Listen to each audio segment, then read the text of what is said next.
Soy Marian Rojas Estapé, psiquiatra y autora de Cómo hacer que te pasen cosas buenas. Y soy una gran apasionada del mundo de la mente, de las emociones y del comportamiento humano. Si uno de vosotros me dice, Marian, ¿qué pañuelo tan feo llevas?, yo tengo 3 maneras de responderle. La primera es decirle, feo tú. Y entonces, a mí no me afecta el comentario, porque yo me quedo fría y le digo mi opinión. La segunda es que yo empiece, pero qué pena, ¿no? Yo que le he traído desde España este pañuelo y me lo regalaron en una conferencia en México y con lo que a mí me gusta, y es azul, y es precioso, ¿por qué no le habrá gustado? Y yo me quedo con la tristeza dentro y le doy vueltas y digo, y qué pena, ¿no? Y vuelvo a pensarlo luego y ya por la tarde digo, no me vuelvo a poner este pañuelo nunca, ya nunca más me lo vuelvo a poner, qué decepción. Y la tercera es decir, bueno, a mí me gusta y me parece bonito, pero bueno, para gustos los colores. Cada una de estas 3 reacciones provoca una reacción emocional, física y fisiológica diferente en mi organismo. La primera no me hace nada, pero si ataco al de enfrente me quedo sin amigos. La segunda me enferma, me sube el cortisol porque me acabo tragando una emoción negativa y por lo tanto lo más normal es que si soy una persona que todas las emociones me las trago, empieza a somatizar con dolores de cabeza, con dolores de tripa, de estómago, con molestias, porque todas las emociones que se guardan y que no se expresan acaban saliendo en forma de enfermedad. Todas. Cuando una persona es introvertida y no es capaz de expresar sus emociones, acaba doliéndole algo del cuerpo. Y la tercera es la sana. Intenta uno que esa emoción que le ha llegado, que ese estímulo externo que ha llegado, que ha provocado en mí, me he desestabilizado un poquito, porque nadie acepta bien un estímulo negativo, pero yo lo he sabido sacar de una forma sana para que no me perjudique. Primer punto, conocerse. Es fundamental conocerse. El conocimiento es un proceso fluido y dinámico. Yo no soy el mismo que era hace 5 años ni el mismo que seré en 5. Es un proceso dinámico en el que yo me voy comprendiendo. Pero aquí es muy importante una cosa. Para gestionar bien las emociones, este conocimiento tiene que tener una unidad, una coherencia de vida. Hay 4 facetas en mi conocimiento.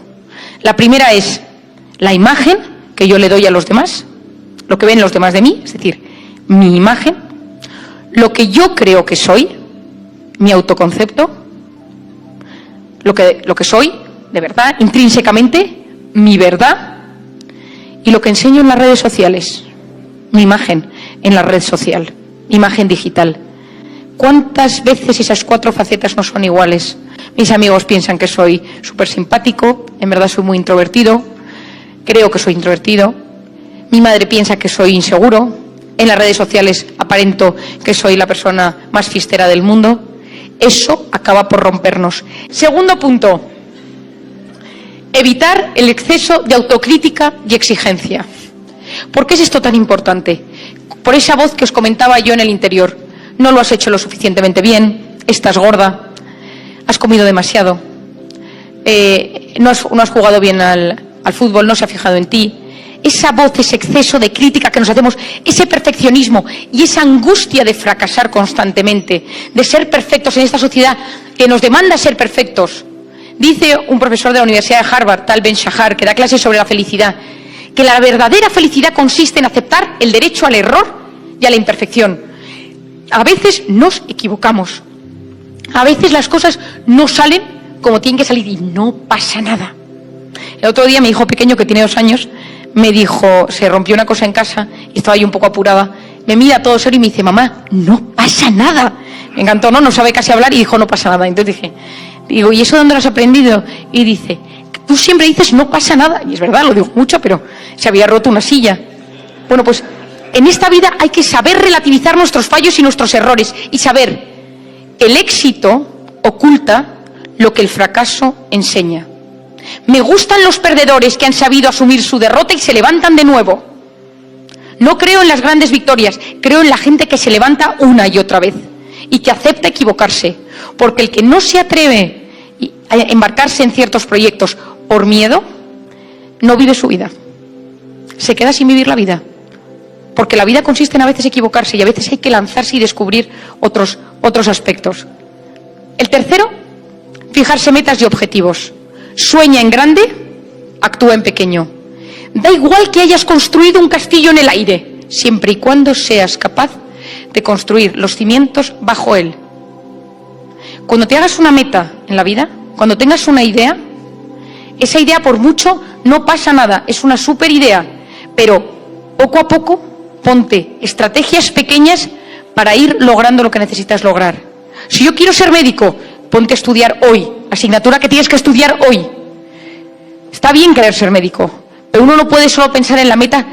¿Y cómo se consiguen las metas? De 3 maneras. La primera, ser realista. Si yo digo, yo Marian Rojas quiero ser jugador de la NBA, mido 1,63 m, mal, no estoy siendo realista. Por lo tanto, por mucho que yo tenga mucha ilusión y una meta muy grande de ser una gran jugadora de baloncesto, no tiene sentido. Ser realista. Lo segundo, sal a buscarlo. Déjate la piel. No existe nada peor que decir, llegará cuando menos te lo esperes. Fatal. Nada llega a tu casa y te dice, oye, por cierto, ¿te apetecería trabajar en una multinacional? Esto no sucede. El hombre más maravilloso, la mujer más guapa y más cariñosa no va a llegar a tu casa y te va a decir, oye, por cierto, me he fijado en ti porque estás en tu casa y me apetece conocerte. Eso no sucede. Sal a buscarlo. Y 3, si no sabes hacerlo, busca un modelo de identidad. Imita al mejor.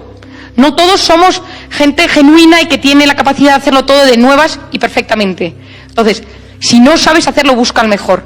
Y yo siempre digo que da igual que sea surrealista, da igual que sea una cosa completamente desproporcionada, no pasa nada. Como dice mi hijo, no pasa nada, pero haz un plan, tenlo, la mente abierta, sistema reticular activador ascendente. Si yo digo, yo soy de Honduras, pero a mí la ilusión de vida es trabajar en Nueva York, pues ten la mente abierta, las oportunidades, póntelo, trabaja, estudia, tu día a día, saca tu mejor versión hoy, pero vete acercando a eso y ten la cabeza abierta para que pase. Os cuento un ejemplo que me encanta contarlo y la verdad es que casi todas mis conferencias lo cuento, que me pasó a mí de pequeña. Yo tengo, en mi vida me pasó un drama, y es que mi hermano, yo soy la mayor de 5 hermanos, y mi hermano, el tercero, falleció cuando era pequeño. Y para mí fue horrible, y mis padres nos explicaron que mi hermano estaba en el cielo. Y le mandábamos globos escritos con cartas hacia el cielo, de esos que son como de helio, y se los mandábamos al cielo. Mi abuelo, el padre de mi madre, que era un tipo con mucha personalidad, siempre que venía a casa nos ponía la música de los Beatles, y entonces, aquí los jóvenes quizá no tanto, pero para los que son más mayores, los Beatles como que han significado algo muy gordo en la música. Y hay una canción de los Beatles, que es Imagine, que su primera frase dice, Imagine there is no heaven. Imagínate, o sea, el cielo no existe. Entonces yo recuerdo el día que mi abuelo me dijo, Marian, esta música me gusta que la escuches. Y yo le dije, pues a mí no me gusta, porque dice que el cielo no existe. Y el cielo sí que existe porque mi hermano está allí. Y entonces mi abuelo me dijo, si alguna vez no estás de acuerdo con algo de los Beatles, la culpa es de Yoko Ono. Y entonces yo, que tenía 7 u 8 años, para los que no saben, Yoko Ono era la mujer de John Lennon, el cantante, que es lo peor, de lo peor, de lo peor. Los que son Beatles fans saben que Yoko Ono como que alteró profundamente los Beatles y fueron el principio del fin, pero el caso es que yo, que no sabía ni quién era Yoko Ono a esa edad, dije, apunté en mi to-do list, apunté, el día que vea a Yoko Ono, decirle que el cielo existe. Y me lo apunté. Yo tenía 7 u 8 años y yo ya me lo apunté en mi cabeza. Yo no sabía que existía el sistema reticular activador ascendente por entonces, pero yo ya lo tenía en mente. El famoso día de las Naciones Unidas, me acerqué a la entrada de las Naciones Unidas a ayudar unas cosas de los papeles, y de repente me suena el teléfono y me dice la directora, Marian, ¿dónde estás? Digo, estoy en la puerta. Me dice, está llegando Yoko Ono, ¿te importa encargarte de ella? Y le digo, por supuesto que me encargo de ella. Llevo 20 años esperando para darle un recado. La directora no entendía a qué se me refería. Entonces me acerqué, fui a hablar con ella, y señora Yoko Ono, mi nombre es Marian Rojas, yo querría decir una cosa. El cielo existe. Y mi hermano está en el cielo. Y usted hizo muy mal en influir en la canción, porque me han dicho que fue su culpa. No me dirigió la palabra. Me miró de arriba abajo, no se quitó las gafas de sol, con ese sombrero. Pensé, esta mujer, podría yo escribir libros de psiquiatría sobre ella. No me dijo nada.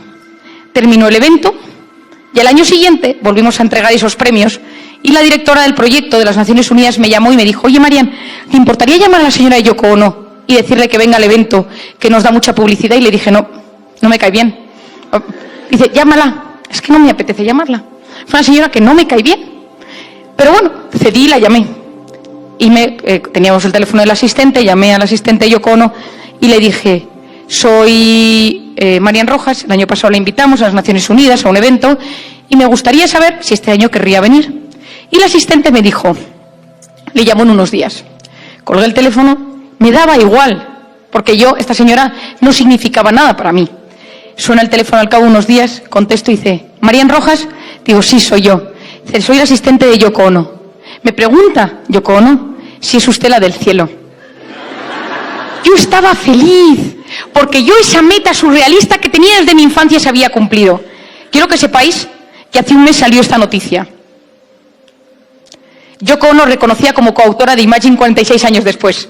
¡Mi abuelo lo sabía! Y yo se lo dije a ella. La gente, cuando yo me acerqué para hablar con Yoko Ono, me decía, esto no es verdad. Ella no actuó como coautora de Imagine, pero mi abuelo, que conocía muy bien a los Beatles y que les había seguido, sabía que era cierto. Pero bueno, tener metas. No existe viento favorable para quien no sabe a dónde va. Lo decía Séneca. Tenemos que saber lo que queremos. La gente me dice, Marian, yo quiero que me pasen cosas como a ti. Digo, solo te pasarán cosas si quieres que te pasen cosas. Al 90% de gente que no le pasa nada es porque no sabe lo que quiere que le pase. Necesitamos ilusionarnos con la vida. La felicidad consiste en ilusión. Cuarto punto, trabajar la voluntad. Una persona con voluntad llega más lejos que una persona inteligente. ¿Qué es la voluntad? La capacidad para posponer la recompensa. Y consiste en orden, constancia y hábitos repetidos. A mí ahora, y más hoy en día la gente joven, cualquier cosa que quiere, que desea, la puede tener en un rato. Por internet, puede tener la gratificación que desee. La voluntad es posponer una gratificación. Me apetece comerme ahora esto, pero espero. Quiero llegar a ser médico, pero trabajo ahora para el futuro. Eso es la voluntad. La gente que solo sabe vivir con gratificaciones en el instante de ahora mismo, esa gente no tiene voluntad. Inteligencia emocional. Famosa inteligencia emocional. ¿Qué es la inteligencia emocional? 3 cosas. 1, la capacidad para entender y expresar mis emociones. 2, intentar entender lo que los demás sienten. Y 3, ponerme en su lugar. La inteligencia emocional es más importante que la inteligencia normal, mucho más. Porque es la capacidad que yo tengo para relacionarme emocionalmente bien con mi entorno. La gente que no tiene inteligencia emocional, enferma. Enferma de verdad. Las emociones que no son bien tratadas, que no son bien expresadas, las personas que no saben ponerse en el lugar del otro, acaban sufriendo muchísimo. En sus relaciones con los demás, con sus amigos, con sus compañeros, con la gente de su trabajo y gente que sufre mucho. Y finalmente, hay que educar en el optimismo. Cualquier situación puede verse en clave de problema o en clave de situación. Os lo decía desde el principio, pensamientos positivos. No significa no ser realista, significa tener los pies en la tierra, con la cabeza arriba, con ilusiones, con objetivos, con metas bien altas, exigentes. Hoy en día sabemos que las neuronas, que hasta hace unos años se pensaba que cuando una neurona se moría nos podíamos regenerar nuevas neuronas, hoy sabemos que hay un método fácil para generar nuevas neuronas y eso se denomina la neuroplasticidad. La gente optimista, la gente que se levanta por la mañana con ilusión, en 2-3 semanas consigue generar nuevas neuronas en su cerebro. Núcleos de células embrionarias que se encuentran en nichos cerebrales emigran hacia el hipocampo, la zona del aprendizaje, hacia la zona del optimismo y generamos nuevas neuronas. Ramón y Cajal, Premio Nobel de Medicina en España, importantísimo, decía una frase: todo ser humano, si se lo propone, puede ser escultor de su propio cerebro. Nosotros decidimos, a día de hoy, vosotros, de 16, 18, 20, 25, 30, 40, 50 años, ¿qué quiero que sea mi cerebro? Nosotros desde ya podemos decidir, quiero envejecer con la cabeza lo mejor posible, con una mente saludable. La ilusión llama al optimismo. Y el optimismo es algo que nace de la actitud de cada mañana y que cada uno lo decide. Un corazón resentido no puede ser feliz. El perdón es un acto de amor, de humildad, y hay que perdonar por mucho daño que nos hayan hecho. No conozco a nadie resentido que tenga buena salud y que sea feliz. Y termino con una frase de un pensador oriental, hace más de 2000 años que hablaba de estos temas. Se llamaba Lao Tse, y él decía: El que conoce lo exterior es erudito. Quien se conoce a sí mismo es sabio. Quien conquista a los demás es poderoso. Quien se conquista a sí mismo es invencible.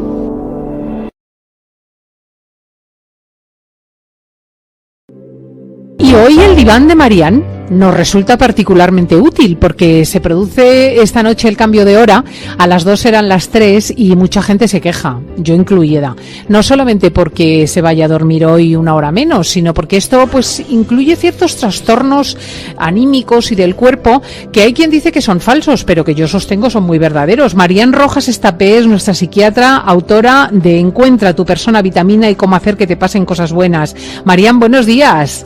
Buenos días, Cristina. Pues efectivamente el sueño es un tema absolutamente importante en la vida del ser humano. Es decir, pasamos un tercio de nuestra vida en la cama, entonces es algo que tenemos que cuidar muy bien porque sabemos que las personas que tienen un sueño defectuoso acaban teniendo a la larga problemas muy serios de salud, de concentración, de atención, y puede desencadenar en síntomas depresivos, en síntomas ansiosos y en cuadros inflamatorios.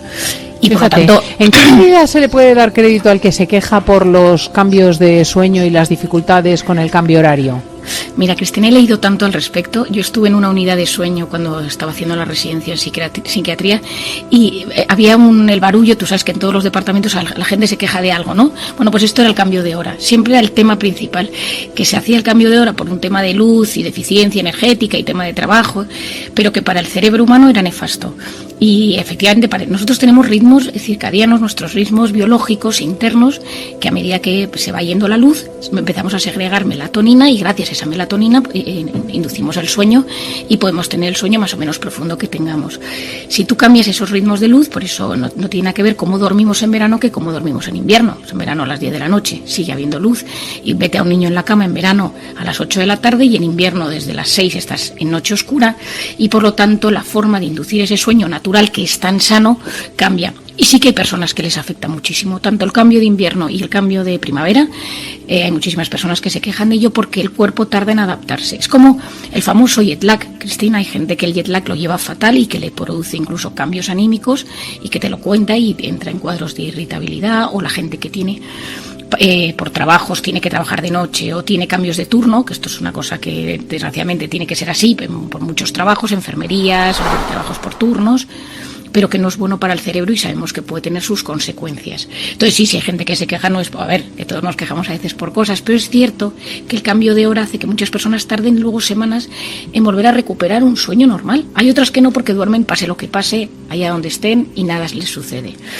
Y ese ritmo circadiano, esa melatonina, tenemos que saber que cada persona tiene una edad distinta. Los bebés, por ejemplo, duermen de 12 a 15 horas. Los niños de 6 a 13 años tienen que dormir entre 9 y 11. Los adolescentes pegan una bajada significativa y duermen de 7 a 9. Luego los adultos dormimos entre 7 y 9. Y luego las personas mayores a veces disminuyen el número de horas necesarias para dormir. Pero cada uno necesita sus horas y es fundamental que cada uno se conozca. Fíjate lo que me acabas de decir, que me parece importantísimo y que yo creo que implementamos muy poco, que los niños tienen que dormir de 9 a 11 horas. Efectivamente, es que es una de las cosas que a veces los padres no saben y que es la causa de muchos problemas de atención, de concentración, de irritabilidad. Yo lo veo con mis hijos. Yo cuando mis hijos entran en modo barrena, que digo yo, de repente digo, ¿será sueño? Y entonces hago la prueba de intentar acostarles media hora antes ese día o de ponerles una siesta y de repente si te caen fritos en el minuto es que estabas llevándoles a un límite que como su cerebro tiene mucha menos capacidad de resistencia en ese sentido, ellos lo que hacen es empezar con irritabilidad, llanto, pues de repente están con más rabietas, están más enfadados, están más tensos, lloran. Y entonces muchas veces, y ya no te digo nada, Cristina, que para mí es clave y más ahora que me escucharán muchos padres, cuando hay un auge de problemas de atención y de concentración en todos los adolescentes y en todos los niños, que se están pidiendo, están las consultas de neuropediatría y de psiquiatría infantil saturadas por padres que la pospandemia, pues por todo lo que está pasando, no paran de preguntar que por qué sus hijos tienen tantos problemas de atención, de concentración, que no memorizan nada, que estudian fatal. Bueno, hay muchas causas y lógicamente, pero una de ellas es que durante la pandemia, pues entre el confinamiento, todo lo que hemos vivido, de repente te confinan, te sacan de casa, pues seguir unos horarios, especialmente en el sueño, y muchos padres creen que sus hijos pueden acostarse a las 11 o 12 de la noche. Yo esto lo veo en consulta, que es y luego te levantas a las 7. Entonces, los niños tienen que dormir mucho más. Y eso, si no, se traduce en que están peor en el colegio, en que sacan peores notas. Entonces, yo siempre, cuando alguien viene a preguntarme sobre un tema, lo primero que empiezo es en el sueño. Y si tengo que mandarles a hacerse un estudio de sueño, lo hago. Porque me ha sorprendido muchas veces descubrir pues, que son personas que retrasan la producción de melatonina. Todos conocemos, Cristina, gente que de repente se activa por la noche, véase mi padre, que es una persona que de repente llega a las 10 de la noche y se activa, y yo en cambio a las 10 de la noche empiezo a ser un cadáver andante, ¿no? Hay gente que le cunde mucho por las mañanas, gente que le cunde mucho por las noches, porque tenemos ritmos diferentes de segregación de ciertas sustancias en nuestro organismo. Y cuando te hacen un estudio de sueño, esto es muy útil, porque entonces a veces descubres que tienes apneas, a veces descubres que tienes momentos en los que te baja la saturación de oxígeno demasiado y tu organismo sufre, y entonces esos micro despertares es una de las causas es una de las peores causas para sufrir tanto trastornos inflamatorios, trastornos del ánimo y problemas de atención. Y llegamos a la conclusión que dormir mal te inflama, que es que, Cristina, esto a mí me parece que es una de las claves más importantes, ¿no? Persona que tiene artritis, persona que tiene problemas inflamatorios a nivel digestivo, persona que tiene una enfermedad inflamatoria crónica, el tema del sueño, porque el sueño es reparador y por la noche es cuando los niveles de cortisol bajan, si duermes bien. Ya sabes, Cristina, que si tienes los niveles de cortisol alto por las noches, no puedes conciliar el sueño, que es uno de los grandes problemas, por lo que está tomando un alto porcentaje de la población, está tomando medicinas para dormir a día de hoy. Otro día nos pasaron unas cifras escalofriantes para que también tengamos cuidado en cómo los profesionales de la salud orientamos a nuestros pacientes en tomar medicinas, porque yo entiendo que es muy fácil tomarte una benzodiazepina y que a los 3 minutos caigas roque, y que en un momento, pues oye, con todo lo que está cayendo, pues dices, oye, mira, prefiero tomarme una pastilla, pero a largo plazo esas pastillas no son inocuas para el organismo. Y entonces, en un momento puntual, pues no pasa nada, pero ser una persona que constantemente dependes de pastillas para dormir, pues a veces hay que hacer deshabituación de esas pastillas con melatonina y productos naturales y bien llevado con un profesional que te puede ayudar. Y por eso la melatonina, que mucha gente me pregunta, le digo, oye, si necesitas melatonina es mucho mejor. Eso sí, tómate la melatonina no a las 3 de la mañana, porque a las 3 de la mañana tu pico de melatonina está siendo muy anormal. Es mucho mejor que lo lleves con el ritmo normal de tu cuerpo, ¿no? Según cada persona, a la hora que note que te viene ese sueñecillo. Hay gente que le viene a las 10 y hay gente que le viene a las 11:30. Pero ese momento, y ser muy respetuoso con la llamada del sueño en tu organismo. Es decir, claro, hay veces que nos cuesta mucho escuchar a nuestro cuerpo, pero notamos que ya se nos están cerrando los ojos, que estás ya para meterte en la cama y de repente dices, pero voy a hacer esto y ahora tal, y metes la terrible pantalla. Y entonces metes el iPad, la serie, las notificaciones, o llamas a esa persona que ya te sube el cortisol para el resto de la noche. Entonces yo siempre digo que uno de los tips fundamentales para dormir bien es cuidar la hora y media antes de meterte en la cama. Que esa hora y media, por supuesto, ni cafeína, ni Coca-Cola, ni cosas de estas que son unos clásicos, pero bueno, es que hay gente que sigue cayendo yo sigo viendo en consulta gente que me dice, duermo fatal, termino de cenar, me tomo mi cafecito, digo, bueno, es que claro, es que es muy difícil, ¿no? Bueno, es que ellos afirman que no les influye en el suelo. Hay gente que dice que ni la Coca-Cola, ni el café, ni nada les influye.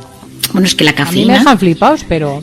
Bueno, es que la cafeína lucha por el mismo receptor que está la melatonina. Entonces hay una lucha ahí. Entonces si tú de repente tienes sueño y empiezan a segregarse las sustancias que te inducen al sueño, cuando tú metes cafeína, la cafeína se va a ese receptor y bloquea que esas sustancias tengan tanta fuerza. Y entonces tú de repente te estás quedando dormido y te tomas una Coca-Cola.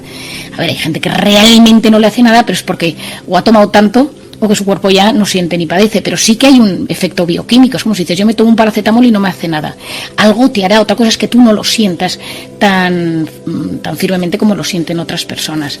Y entonces en ese momento tú tienes esa hora y media, evitar conversaciones con alguien que te produzca un pico de cortisol. O sea, si no llames a la suegra, a tu padre, al jefe, a Sí, eso es muy importante, no excitarse ni disgustarse por la noche. Porque ese No pensamiento... hacer deporte, también hay quien de repente le da por correr y claro, se desvela. Bueno, efectivamente lo de correr es... hay mucha gente que dice que yo si no voy a correr, pero lo más probable es que si te vas a hacer deporte por la noche te quedes como hiperalerta, hiperactivado. De hecho, yo que trato mucho con deportistas en consulta, te dicen que ante un partido, de repente un entrenamiento muy fuerte por la última hora del día, que les cuesta 2 o 3 horas conciliar el sueño, porque claro, el organismo está hiperalerta, está hiperactivado.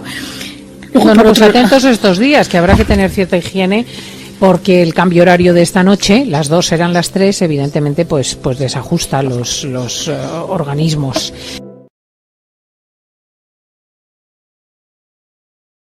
para mí una de las claves de la vida y es la voz interior. Es decir, esa voz interior, ese discurso interno que tenemos todos constantemente. Es decir, las mujeres en altavoz, constante, los hombres más light, más bajito y de vez en cuando en silencio, pero siempre tenemos una voz interior. Si nos damos cuenta, juzgamos, analizamos esto tal y pero incluso de esto que está pasando, cualquiera de nosotros puede ir pensando, pues esto, pues entonces Andrés y entonces está Marian y entonces ha venido, o sea, y vamos analizando y hablando, muchas veces en neutro, es decir, descriptivo sobre lo que pasa, simplemente porque es como una radio de comentar.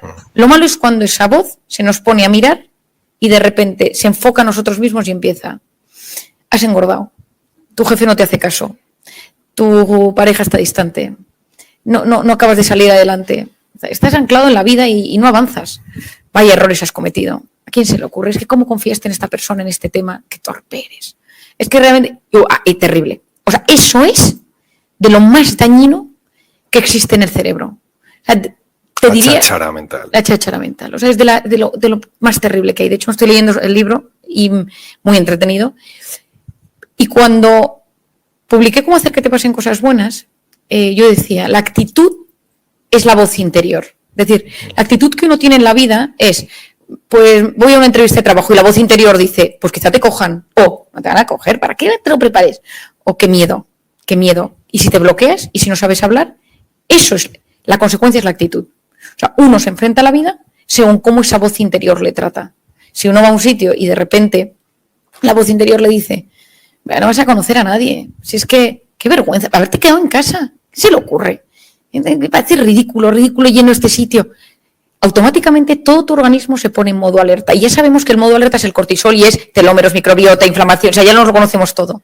Entonces, hay una zona del cerebro de la que he hablado poco, que es la corteza prefrontal, que a mí me chifla, he leído muchísimo y estudiado mucho al respecto, que es la zona de la atención, de la concentración, de la resolución de problemas, del control de impulsos. Es decir, es una zona que nos hace seres como superiores, en dominio de la información, capaces de... Es la que cuando vas andando por un restaurante o estás en un restaurante sentado y no te traen la comida y el de al lado tiene un plato que no ha empezado a comer y empiezas a pensar, ¿y si me la cojo? ¿Y si no se me la cojo? Y no se la coges porque claramente no es solo un tema de educación, es un tema de control de impulsos, de que tu cerebro te permite pensar y decir, esto no.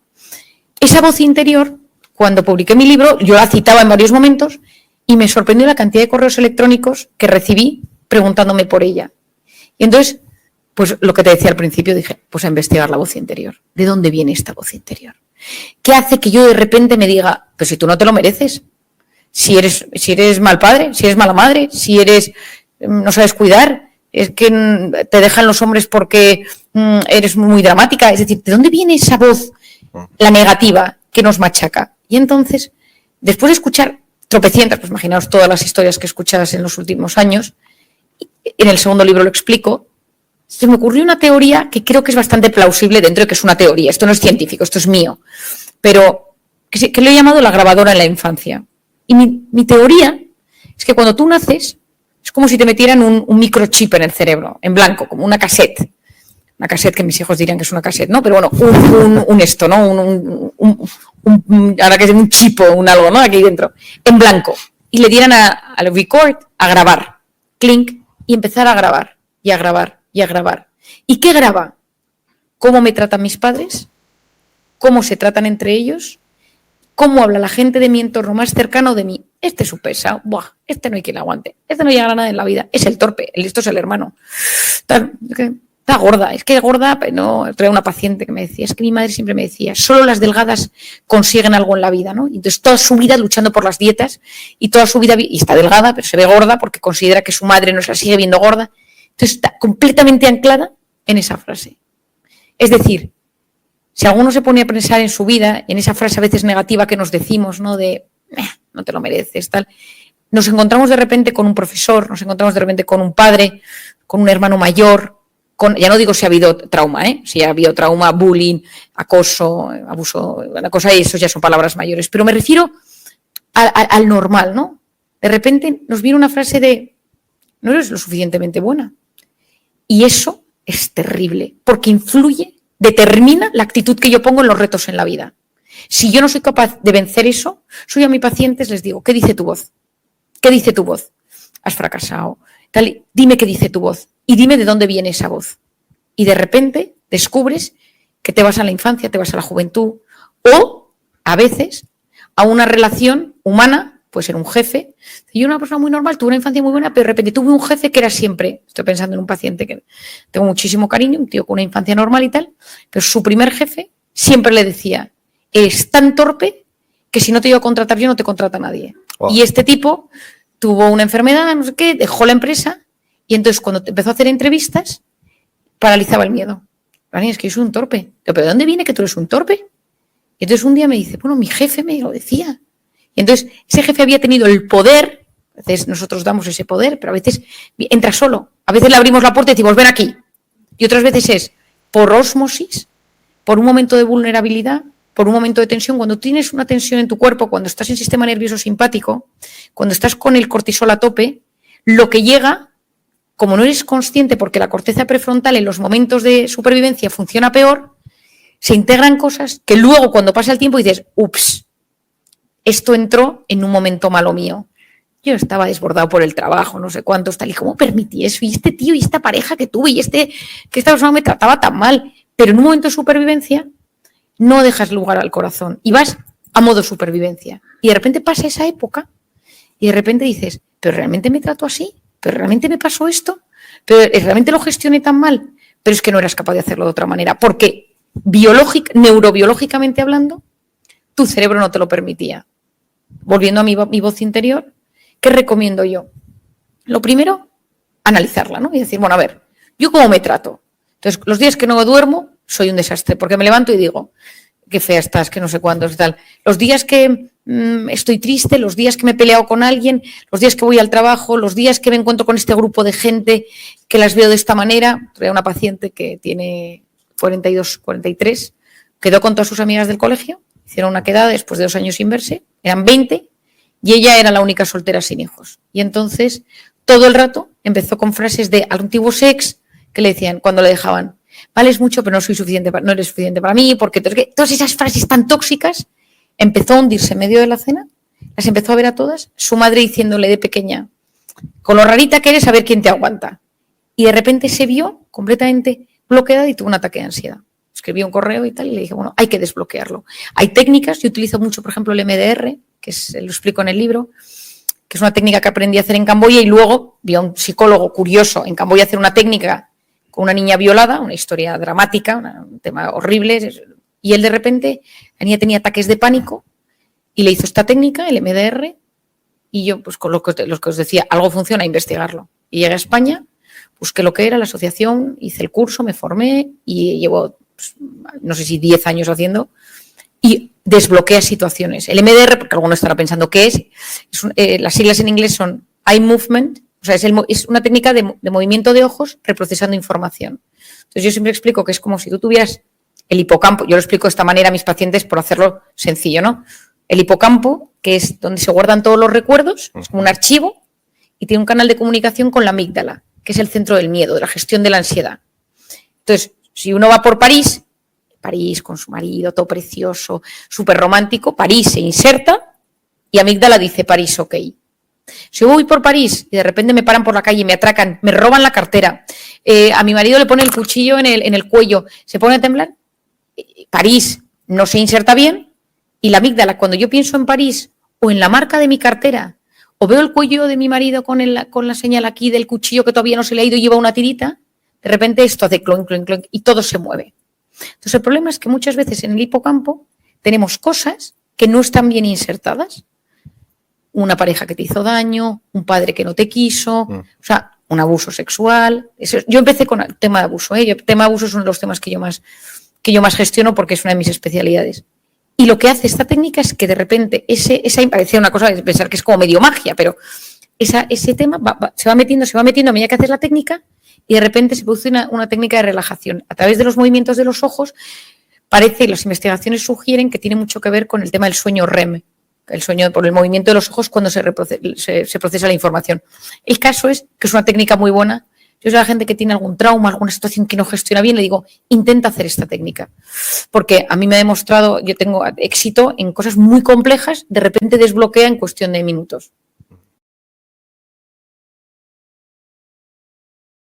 ¿cómo es posible que siglo y medio después, en el siglo XXI, la gente siga teniendo miedo de hablar que algo le pasa en la mente? ¿Por qué?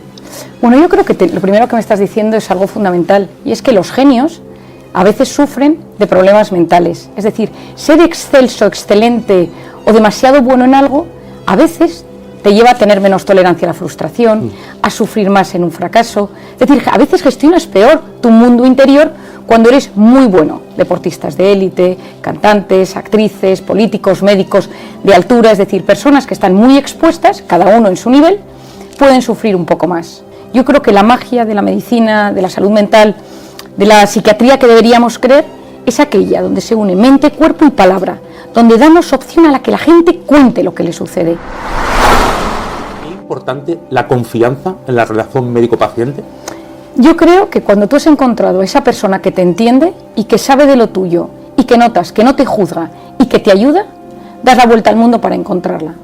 Es decir, claro, porque ahí entra la oxitocina, que es esa hormona que a mí tanto me gusta. En un mundo intoxicado de cortisol, que es la hormona del estrés, del caos, de la incertidumbre, del miedo, ahora más que nunca estamos viviendo en un momento de muchísimo cortisol, hay que buscar mecanismos para que baje esa inflamación producida por el cortisol. Y eso, sabemos que existe una molécula, que es la oxitocina, que es maravillosa, que es capaz de bajar el cortisol.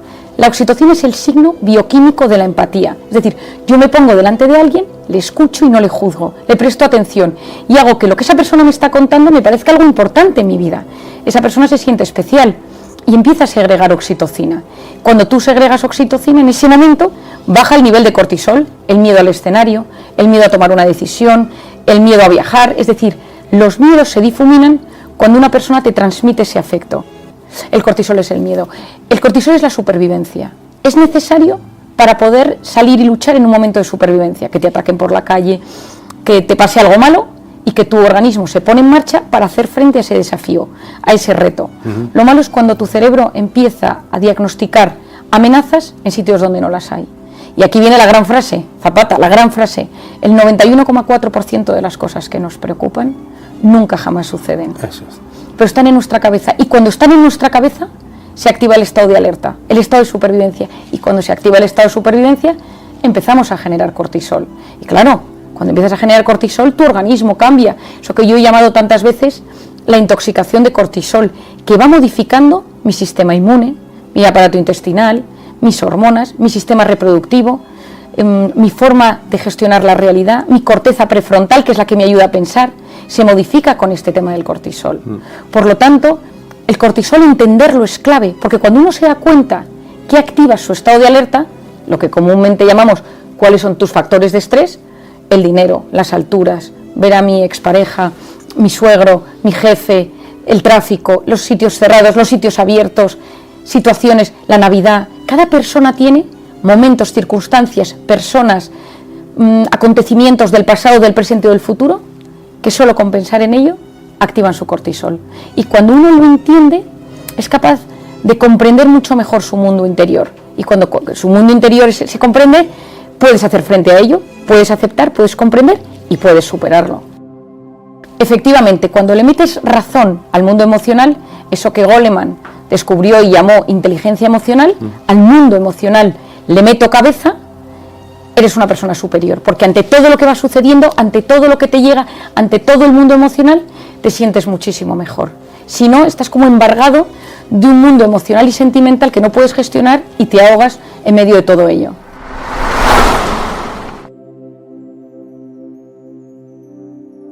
Bueno, es que los factores de estrés en los últimos 2000 años o 5000 años han cambiado. Antes era el tigre, luego eran los romanos, eran las guerras, es decir, era la falta de comida, ha ido modificándose. Ahora puede ser el tráfico, ahora puede ser el COVID. ¿Pero es el mismo miedo, Marian? Es que el miedo tiene el mismo, no es el mismo concepto, sí, pero es la misma forma de activar el cerebro. Vamos modificando el cerebro con los años. Es decir, a día de hoy, lógicamente, si aquí aparece un tigre de Bengala, nos morimos. Y quizás nos activamos mucho más el cortisol que una persona de la prehistoria que estaba más adaptado a ello. Pero cada uno, según la adaptación, el cerebro se va adaptando a los diferentes factores de estrés para hacerlos frente de la mejor manera posible. ¿Qué hace ese cortisol? Activa todos mis mecanismos para que yo pueda luchar, y por eso empiezan las taquicardias, para bombear sangre a mis tejidos y poder salir corriendo del tigre de Bengala, la sudoración, porque todo mi cuerpo está trabajando con mucha energía, con mucho ATP, y sudo, taquipnea, que es esa necesidad de meter más aire, porque necesito más oxígeno dentro de mis células. La corteza prefrontal, que es la que me ayuda a pensar, funciona peor, porque siempre el miedo hace que yo piense peor, por un tema de amígdala, corteza prefrontal, y de repente razono peor, y es, bájate del escenario, no tiene sentido estar aquí, no vales lo suficiente, pero ¿qué haces aquí en Nueva York? Deberías estar en tu casa ensayando, y de repente entran todos los fantasmas, porque el que gestiona el miedo se apaga.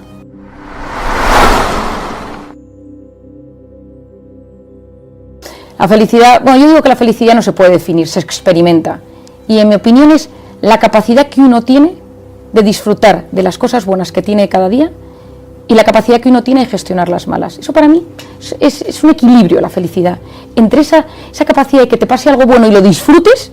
Hay gente que le llegan cosas muy buenas y no tiene capacidad de disfrute, eso es un problema, y la gente que le llega lo malo y tiene la capacidad de gestionar lo malo que le llega. Cuando consigues ese equilibrio entre lo bueno y lo malo, te sientes pleno.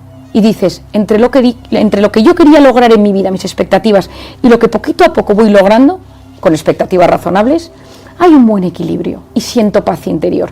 Y ahí, eso es lo que llamamos felicidad. Felicidad no es, a veces vendemos la felicidad como la felicidad se consigue a golpe de clic. Eso es gratificación instantánea. Eso es otra cosa, Zapata.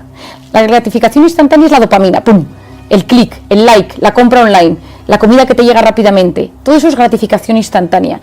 Y la vida, la felicidad, depende del sentido que cada uno de nosotros le damos a nuestra vida. El ikigai, que dicen los japoneses. Que mi vida tenga un proyecto, que tenga un sentido. Cuando la vida no tiene sentido, sustituimos el sentido de la vida por sensaciones. Vivimos a golpe de gratificación instantánea en la pantalla, que ha venido para quedarse, pero que si no lo sabes gestionar te mete en ese bucle de gratificación instantánea, dopamina, dopamina, dopamina, y todo lo que gestiona tanta dopamina, al final genera un vacío vital y puedes llegar a cuadros depresivos. El ikigai entonces es el propósito. El propósito. ¿Y por qué a la gente le cuesta tanto encontrar su propósito? Porque para encontrar el propósito tienes que ser capaz de frenar. Tienes que ser capaz de abstraerte momentáneamente del cúmulo de hiperestimulación y sobreestimulación al que estamos sometidos y meterte hacia adentro y analizar tu vida, cómo es tu forma de ser, qué es lo que te llama la atención, pero hacerte las grandes preguntas de la vida. ¿Quién soy? ¿A dónde voy? ¿Por qué me dirijo hasta dónde me dirijo? ¿Hay vida después de la muerte? ¿Qué creo? ¿Qué dimensión espiritual puede llegar a tener mi vida? Es decir, son preguntas que requieren estudiar, preguntar, frenar. Y muchas veces eso cuesta porque el silencio genera un cierto vértigo. Y de repente en esas preguntas no tienen respuesta y sientes un cierto vacío y te vas corriendo a la gratificación instantánea que ha cubierto ese momento de vacío.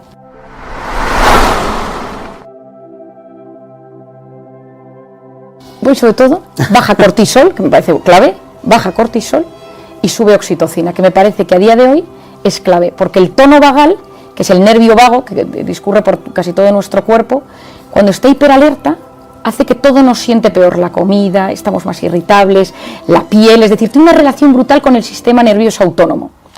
Esto sería muy interesante de explicar, pero sabemos hoy en día que la música y cantar, porque cuando cantas estimulas el nervio vago, automáticamente todo el sistema nervioso hiperalerta disminuye. Yo, por ejemplo, recomiendo a muchos de mis pacientes que se apunten a un coro.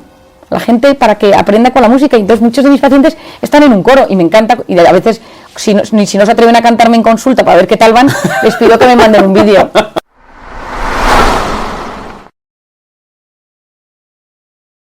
Una armonía, ¿no? Porque cuando todo el mundo canta a la vez, cuando todo el mundo tiene el mismo propósito de llegar a un punto, cuando la gente quiere impactar en el público y eso genera una melodía maravillosa, hay un estado de bienestar y de equilibrio en el cuerpo que se produce. De hecho, hay imágenes hechas, resonancias en el cerebro y pruebas de imagen maravillosas en gente que ha cantado, en momentos que escucha música, donde uno siente paz interior. Muchas gracias a todas vosotras por estar hoy aquí. Y la verdad es que me hace especial ilusión este público tan selecto y tan entusiasta. Yo os voy a hablar de mi tema preferido. Cuando la gente me dice que yo soy conferencista o conferenciante, como decimos en España, me entra un poco de vértigo, porque la realidad es que yo no me considero así. Yo me considero alguien que comparte lo que yo considero que ayuda a ser más feliz en la vida. Soy una persona que comparte.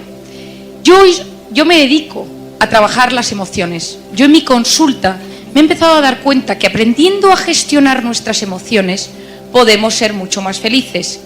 Y he ido un poco más allá y he visto que aprendiendo a gestionar nuestras emociones tenemos menos enfermedades y nos encontramos mejor. Actualmente, desde hace un par de semanas, incluso he comenzado un proyecto de este tema relacionado con el cáncer. Por tanto, ¿por qué una psiquiatra? Porque una psiquiatra vende felicidad. Yo tengo la mejor profesión que existe. Cuando yo era pequeña, un día, según me cuenta mi madre, yo tenía 6 años, mi madre trabaja en banca y mi padre es psiquiatra. Y yo siempre decía que quería dedicarme a lo que mi madre hacía. Mi madre me llevó a su oficina y me dejó hablando con un cliente suyo, que yo estaba sentada en una mesa mientras ella se iba a hacer un recado, y le dijo al cliente: explícale a mi hija de manera sencilla a qué nos dedicamos nosotros en la banca. Según cuenta mi madre, ella llegó media hora más tarde y yo le estaba diciendo a este señor: le veo triste, ¿a usted le pasa algo? ¿Está mal con su mujer? ¿Sus hijos no se portan bien? Mi madre me dijo: dedícate a lo de tu padre. Desde los 6 años supe que lo mío era la psiquiatría, a pesar de que mis compañeras de clase me decían que eso era cuidar a los locos. Pero yo sabía que mi padre era un hombre que hacía mucho bien y ahí empecé. Yo he cambiado el rumbo de la psiquiatría actual porque me voy un punto más allá. Yo no trato, yo utilizo pastillas, medicación de vez en cuando, pero yo trabajo las emociones, trabajo los traumas, voy al interior del ser humano hasta conseguir desmontar ese nudo que nos bloquea y nos impide ser felices. Esto que veis aquí es un cromosoma, todos sabéis lo que es un cromosoma, tenemos en todos los núcleos de las células de nuestro organismo, tenemos nuestros cromosomas y luego tenemos el cromosoma X y el cromosoma Y. Y esta parte de la punta de la esquina, lo que está en verde, se denomina telómero. Los telómeros, y le dieron el premio Nobel a Elizabeth Blackburn hace unos años por este tema, lo que hacen es que miden, uno cuando lo mide sabe la edad biológica del ser humano. La gente enferma, la gente con cáncer, la gente estresada, tiene el telómero más corto, mientras que la gente que está sana tiene el telómero más largo. Voy a ir un punto más allá. Como decían al presentarme, yo trabajé en Camboya sacando niñas de la prostitución infantil. Las niñas violadas o los niños que tienen traumas infantiles, bullying, problemas, la infancia, separación traumática de los padres, tienen los telómeros más cortos desde pequeños. Si yo tomo al azar 2 personas de 50 años, misma edad, el que tenga el telómero más largo será aquel que tenga una mejor salud. 2 buenas noticias con respecto a esto. Lo primero de todo es que el optimismo y la ilusión alargan los telómeros. Por lo tanto, la felicidad y el optimismo es una garantía de salud para la vida. Hoy en día se ha demostrado que las personas que son capaces de mirar la vida desde un punto de vista más optimista, porque la felicidad no es lo que nos pasa, sino cómo interpretamos lo que nos pasa. Y si esa interpretación es optimista y es alegre, cambiamos nuestros genes. Esto es el nuevo concepto que se denomina epigenética, es decir, nuestras experiencias, nuestra manera de enfrentarnos a la vida, cambia nuestros genes. Las personas con hipertensión, diabetes, cáncer, Alzheimer, Parkinson, van teniendo cada vez los telómeros más cortos. Es una garantía de salud.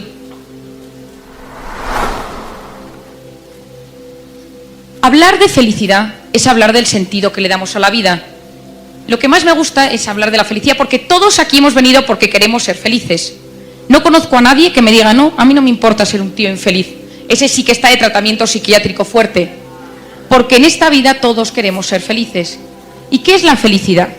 La felicidad no es hacer lo que uno quiere, sino querer lo que uno hace. La felicidad, cuando hablamos de felicidad, hablamos del sentido de la vida. Hablamos de una vida lograda. La felicidad no se da en la posada, como decía Cervantes, sino al borde del camino. Es una manera de vivir. No es solo yo quiero ser feliz, es cómo yo decido cada día aceptar las circunstancias que me rodean. La felicidad no es lo mismo que el bienestar. Hace unos años hicieron un estudio en Estados Unidos y quisieron describir exactamente qué era la felicidad. Y vieron que la felicidad tenía que ver con el bienestar, pero no, porque el bienestar es más subjetivo, el bienestar colma los sentidos, mientras que la felicidad colma el corazón. Es distinto. el bienestar, la seguridad, la comodidad, pero eso no es felicidad. Nosotros entendemos muchas veces la felicidad cuando no la tenemos, ante la muerte, ante el sufrimiento, ante el dolor. Ahí entendemos y decimos, ahora no soy feliz, en este momento lo entiendo. ¿Y cuál es el único antídoto real que existe para el sufrimiento? Solo hay uno, el amor. El amor a un ideal, decía Confucio, en las ideas se tiene, en los ideales, en las creencias se está. ¿Cuántas vidas ejemplares de personas leemos? Tomás Moro, políticos, personajes, santos, que gracias a sus ideales y a sus creencias fueron felices, a pesar de que las circunstancias eran duras. El amor a un ideal, el amor a una persona, el amor, la gran causa de nuestra vida, a la que no le voy a dedicar ni un minuto más, pero en el fondo de cada persona existen tesoros escondidos que solo el amor revela. El estar enamorado de alguien nos cambia el panorama vital. Y la tercera cosa que le quiero dedicar un poco más de tiempo, el amor a un recuerdo. No sé si alguna de vosotras ha leído el libro de Viktor Frankl, El hombre en busca de sentido, pero es un libro que recomiendo. Viktor Frankl, médico, psiquiatra, judío, que acaba en un campo de concentración en Auschwitz, y él empieza a darse cuenta que hay gente que se muere todos los días y otros que no mueren. Y empieza a investigar en el campo de concentración por qué hay algunos que no mueren. Y descubre que aquellos que tienen un sentido de su vida, un recuerdo de alguien o de algo del pasado, y se levantan pensando en ese recuerdo, esos son más felices y no mueren. En cambio, los que no tienen ningún recuerdo, los que no se agarran a nada del pasado, mueren. Tanto es así que hace 5 meses salió publicado un artículo de un premio Nobel japonés que hizo un experimento y vio qué pasaba en el cerebro de la gente cuando se le ponía a intentar recordar eventos del pasado gratificantes. Les hicieron resonancias magnéticas funcionales, aquellas de colores con imágenes, y se les decía y se les pedía que recordaran momentos alegres de su vida y que los describieran y que los pensaran y rememoraran. La sorpresa de este investigador fue que el recuerdo segregaba sustancias gratificantes, hormonas gratificantes como son la dopamina, la hormona de la confianza, la serotonina, la hormona de la felicidad, del placer, y se incrementaban, incluso más que cuando la persona había vivido eso en primera persona. Es decir, recordar algo que nos gusta en nuestra mente genera mayores hormonas de placer y de felicidad que vivir la propia experiencia. Como anécdota curiosa, al terminar la prueba, el premio Nobel iba a pagar a toda la gente que había participado en el ensayo y le dijeron que había sido tan gratificante la prueba que preferían no recibir dinero. Es decir, el amor a un recuerdo nos puede ayudar y nos puede salvar. Viktor Frankl lo estudió y yo voy un punto más allá. Todo depende de cómo nos levantemos cada mañana, y él descubre la logoterapia, el sentido de la vida. El 80% de las personas no saben por qué se levantan cada mañana. Es un automatismo, nos olvidamos por qué nos levantamos. La felicidad viene por tener motivos por los que levantarse cada mañana. La felicidad tiene mucho que ver con la manera en que nos expresamos y con el lenguaje, porque hay palabras que evocan emociones, palabras que evocan imágenes, que evocan emociones y sensaciones corporales. Pero hay 3 palabras que tocan el corazón del hombre. Por favor, gracias y perdón. Por favor, porque abre las puertas a la otra persona. Gracias, porque el agradecimiento es la memoria del corazón. Y el perdón, que para mí es la clave hoy en día para superar cualquier trauma del pasado. Cuando yo estuve en Camboya, yo tuve una experiencia muy dura. Yo estuve sacando niñas de los burdeles, de la prostitución, vi cómo violaban a niñas de 12, 13, 14 años. Escuché historias que me rompían y me resquebrajaban por dentro. Y en un momento dado pensé, ¿cómo puedo ayudar a estas niñas a que superen los traumas de su infancia? ¿Cómo puedo ayudar a una niña que ha sido vendida por su padre a un burdel, ve 40 clientes al día, le drogan, y esta niña yo la saco del burdel? ¿Qué puedo hacer para que esta niña tenga una vida normal? Después de una experiencia muy impresionante, hablando un día con una niña con una vida durísima, ella me dijo a mí, ella me abrió los ojos y me dijo, una niña de 12 años, he descubierto que la única manera de poder ser feliz y de poder superar el trauma, la herida, es perdonar. Al que me lo hizo, por una parte a su padre o a su abuelo, y al que me violó. Y yo, toda mi terapia gira en torno al perdón. Perdonarnos a nosotros mismos por nuestros errores, que luego le dedicaré un momento, y perdonar a los demás, aprendiendo a entender la razón por la cual han sido así con nosotros. Como psiquiatra, en conclusión, ¿qué es la felicidad? La felicidad es vivir instalado en el presente, habiendo superado las heridas del pasado y mirando con ilusión al futuro. Aquellos que viven enganchados en el pasado son los deprimidos. Aquellos que viven angustiados por el futuro son los ansiosos. La depresión y la ansiedad, las dos grandes enfermedades del siglo XXI, donde se emplean más medicamentos hoy en día. Cuando tú le preguntas a alguien qué te preocupa, te habla del pasado o del futuro. Nos hemos olvidado de vivir en el presente. Esto es el equilibrio personal. Dejadme que os explique cómo funciona la mente. Hoy quiero que os vayáis con pocas ideas, pero con muy claras. Y la primera es que pensar altera nuestro mundo interior.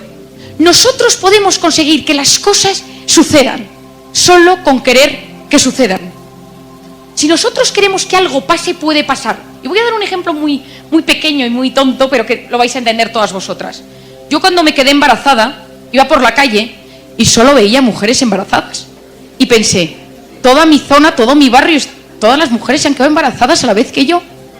Cuando yo di a luz y paseaba a mi hijo por el parque, solo veía cochecitos y parques. Ya no había mujeres embarazadas en mi barrio. Hace unos meses tuve un esguince en el pie, iba a la pata coja, iba con una especie de muleta. Solo había gente con muletas en mi barrio. Llegué incluso a pensar que me copiaban y hacían todo lo que yo quería. Todos vosotros habéis descubierto que si algo os interesa o estáis preocupados por algo, de repente todo a vuestro alrededor gira en torno a eso. Esa palabra, todo el mundo está hablando de ese tema. ¿Por qué sucede eso? Porque cuando queremos prestar atención a un tema, se activa una zona del cerebro que se llama el sistema reticular activador ascendente. No os quedéis con el nombre, por favor. El cual hace que nosotros podamos fijarnos y prestar atención en aquello que nos preocupa o que nos interesa. Por lo tanto, nosotros podemos hacer que las cosas pasen porque nuestro cerebro se activa para poder prestar más atención y captar eso que estamos buscando. Y eso es con el optimismo. Porque una persona optimista activa zonas cerebrales que se lo permiten. Os voy a contar una anécdota relacionada con esto. Hace unos años yo me fui a trabajar, me propusieron irme a las Naciones Unidas a ayudar en la entrega de unos premios a 10 mujeres que hubieran ayudado a mejorar los objetivos del milenio y los microcréditos. Era una entrega de premio a 10 mujeres. Esas mujeres eran Carolina Kurkova, Shakira, Hillary Clinton, la reina Nor de Jordania. El nivel era muy alto y yo iba acompañando a la directora de los premios por el tema del inglés y porque yo tenía un poco de tiempo libre y me parecía que era un plan que no podía faltar. El caso es que dos días antes de marcharme, yo estudiaba en la Universidad de Navarra, me encanta estar hoy aquí, estudiaba yo en la Universidad de Navarra, me llamó el rector, que yo no conocía por ese momento, y me dijo, necesito hablar contigo. Fui a verle, a su despacho, y me dijo, me he enterado que te vas a las Naciones Unidas una semana. Y le dije, sí, me voy a entregar unos premios, ayudar en la entrega de unos premios. Me dijo, te quiero pedir un favor. Si ves a Kofi Annan, entonces secretario general de las Naciones Unidas, dile que estudias en la Universidad de Navarra, que este año es el aniversario de la universidad, háblale de nosotros. Y yo pensé, yo a Kofi Annan no le voy a ver, pero activé mi sistema reticular activador ascendente y dije, por si acaso, voy a ver si lo encuentro. Y siempre que quiero encontrarme con alguien, me lo encuentro. Porque la gente dice que tengo suerte, no es verdad. No es cuestión de suerte, es que siempre estoy abierta a que me pasen cosas. Y hago un paréntesis, yo soy absolutamente fan de Chayanne. Me encanta, la canción de Torero ha impulsado grandes momentos en mi vida. Y ayer estaba en el hotel en el DF, estaba desayunando con alguien y me dice, oye, por cierto, ¿sabes que está Chayanne allí? Digo, es que claro, es que no podía ser de otra forma. Porque cuando uno quiere que algo pase, puede pasar. El caso es que yo me voy a las Naciones Unidas, por supuesto, no veo a Kofi Annan por ninguna parte, y cuando estamos en medio de la entrega de premios, salgo por la puerta de atrás y me voy al baño. Y me encuentro en el baño una señora rubita, blanquita así, mona, y yo, que como podéis observar tengo una cierta timidez, le digo, ¿qué tal? Digo, ¿viene usted a la entrega de premios? Me dice, sí. Le digo, ¿sabe cómo ir? Y sin que le dé tiempo a responder, le explico cómo funcionan las Naciones Unidas, a qué puerta se tiene que dirigir, quiénes son las premiadas, qué son los microcréditos, cuáles son los 10 objetivos del milenio. La señora me da las gracias muy educadamente y se marcha. Al cabo de un rato la vi en la sala al fondo y dije, pues la señora encontró su sitio. Yo volví a España, no me había encontrado con Kofi Annan, y cuando yo volví en el avión, estaba yo sentada en turista y la directora del programa iba en business y yo tenía que entregarle unos papeles y le dije a la azafata, ¿le importa que me adelante un momento a entregarle estos papeles? Sí, no se preocupe. Voy hacia adelante, le entrego los papeles y cuando vuelvo por el pasillo, veo sentada en el pasillo a la señora rubia del baño. Y le digo, no me lo puedo creer, tampoco es que Nueva York sea tan pequeño. Digo, ¿do you remember me? ¿Se acuerda usted de mí? Sonríe, agarra la mano de la persona que tiene al lado y le dice, esta es la chica que me explicó cómo funcionan las Naciones Unidas. Era la esposa de Kofi Annan. Yo no sabía que Kofi Annan estaba casada con una mujer rubia blanca. No lo sabía. Le dije, Mr. Kofi Annan, mi nombre es Marian Rojas, estudio en la Universidad de Navarra. Cuando volví a España, llamé al rector y le dije, mensaje entregado.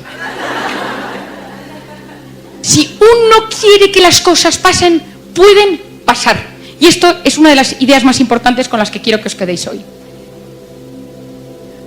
Ahora os voy a hablar de una hormona que a partir de hoy va a ser vuestra mejor amiga. En todas vuestras conversaciones vais a hablar de ella, que se llama el cortisol. Si ahora entra el bedel y dice ¡fuego!, todas nos levantamos y salimos corriendo a la puerta porque tenemos una hormona que es la hormona del estrés y la supervivencia que se llama el cortisol. Si no tuviéramos cortisol, nos quedaríamos sentadas y diríamos ¡ay! Pues vamos a ver cómo se quema el edificio, qué interesante. Por lo tanto, a pesar de que os voy a hablar de cosas muy negativas de esta hormona, es fundamental para la supervivencia. Es la famosa hormona que si uno se encuentra con un león delante, uno puede salir corriendo gracias a esta hormona. ¿Qué pasa? Que salimos fuera, nos dicen que hay fuego, estamos fuera y nos dicen, no, ha sido una falsa alarma, es que está estropeado el sistema de alarmas. Y nos volvemos a sentar 10 minutos después, todos en el mismo sitio, y yo sigo con mi conferencia. Ninguna se sienta de la misma forma. Todo el mundo está como inquieto. Uno tiene como una sensación rara. Nadie puede olvidarse que ha salido corriendo por un posible fuego. ¿Por qué? Porque la hormona del cortisol tarda entre 6 y 8 horas en bajar y volver a sus niveles normales. Es decir, el pico es muy rápido, la bajada es lenta. Si uno va conduciendo, manejando por estas calles tan apasionantes y sin tráfico de Guadalajara, y uno tiene un frenazo, aunque no se dé con el coche de delante, uno tiene una sensación, una opresión y dice, ¡ay! Me ha pasado algo, ¿no? Imaginaros que seguís aquí sentadas y entonces uno empieza a pensar, ¿y si en verdad no está estropeada la alarma? ¿Y sí que hay un incendio y se ha equivocado el bedel? Estamos aquí, ¿cómo voy a salir yo? Porque estoy en medio. Entonces tendría que levantarme y empieza a agobiarse y a pensar qué pasaría. Se produce solo con pensarlo el mismo pico de cortisol. Imaginaros que volvéis aquí 3 meses después a otra conferencia. La persona que ha estado así de agobiada dice, no, yo me voy a poner cerca de la puerta porque yo no me fío. Pero en ese momento alguien le dice, no, siéntate conmigo. Le sienta delante y se pasa toda la conferencia pensando, ¿y si hay un fuego? Se produce el mismo pico de cortisol. Es decir, solo con pensar en negativo nuestro cuerpo sufre exactamente como si eso estuviera sucediendo. Hace unos meses hice un experimento y se puso a voluntarios en una resonancia magnética funcional. Se les puso y se les dijo, imaginaros que os llaman para deciros ahora mismo que tu padre ha tenido un infarto. Imagínatelo. Y se les hacía pensar e imaginarse cómo vivirían. Y se vio que se producía un pico de cortisol en sangre fortísimo. 2 semanas después se hizo el mismo experimento y se les dijo, imaginaros que os llaman para deciros que habéis ganado 20 millones de dólares y no tenéis que pagar impuestos.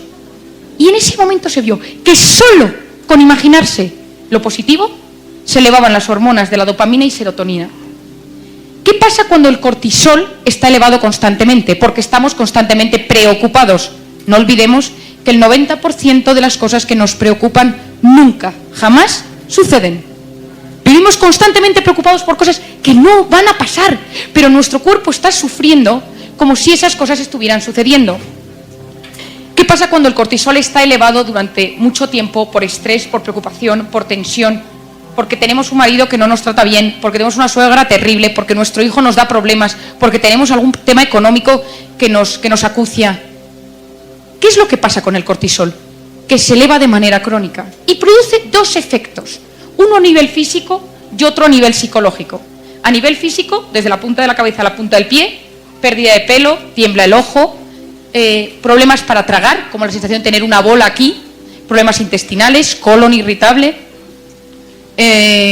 infecciones de repetición, artritis, fibromialgia, migrañas, parestesias, es decir, que las manos o los pies uno tiene sensación de que se duermen, incluso taquicardias, sensación de que falta el aire. Eso son los síntomas físicos. Y los síntomas psicológicos son un cambio en los patrones de sueño.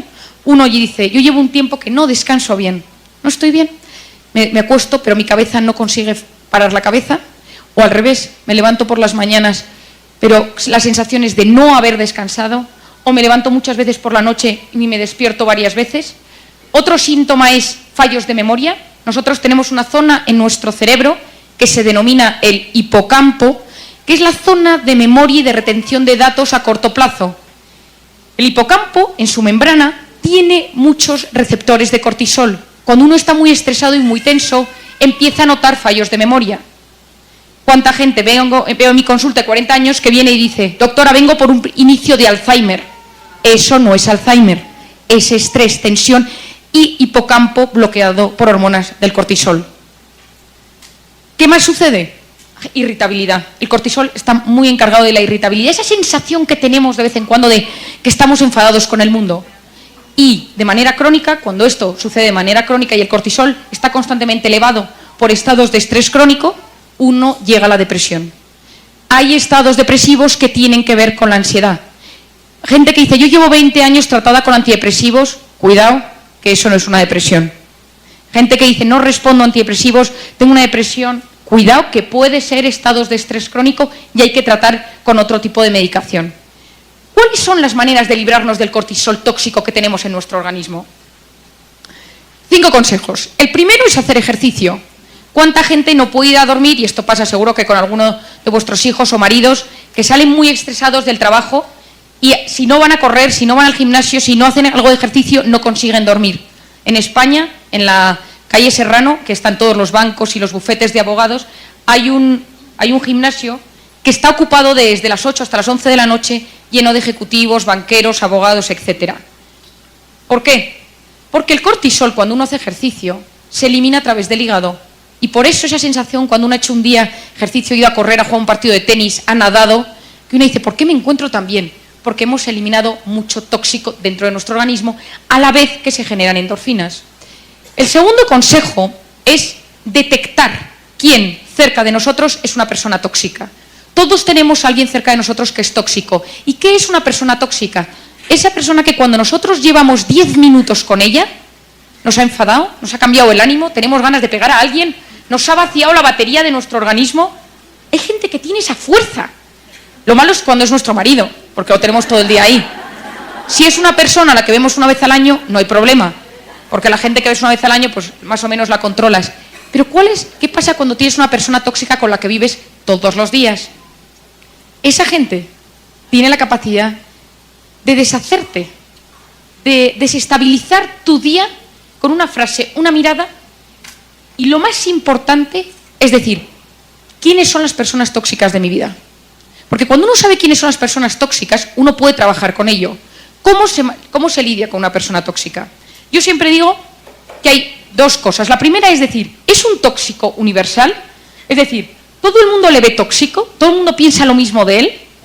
¿O es un tóxico personal? Es decir, hay gente que le cae muy bien, hay gente que se lleva muy bien con esta persona, pero yo no le puedo soportar. No tiene nada que ver, porque si es un tóxico universal, pues bueno, quizá haya que eliminarle, pero esa persona, el tóxico universal, tiene un problema, porque tiene un problema personal, porque segrega esa mala vibración a todo el mundo. Pero cuando es un tóxico que es para nosotros, especialmente para nosotros, yo siempre digo que hay que hacer dos cosas. La primera es, ¿por qué me afecta tanto lo que me dice? ¿Y qué me genera lo que me dice? Es decir, si yo os voy a dar un ejemplo. Yo tengo una amiga mía que siempre que estoy con ella es muy tóxica. Y no sé por qué cuando llevo 10 minutos con ella me quiero ir.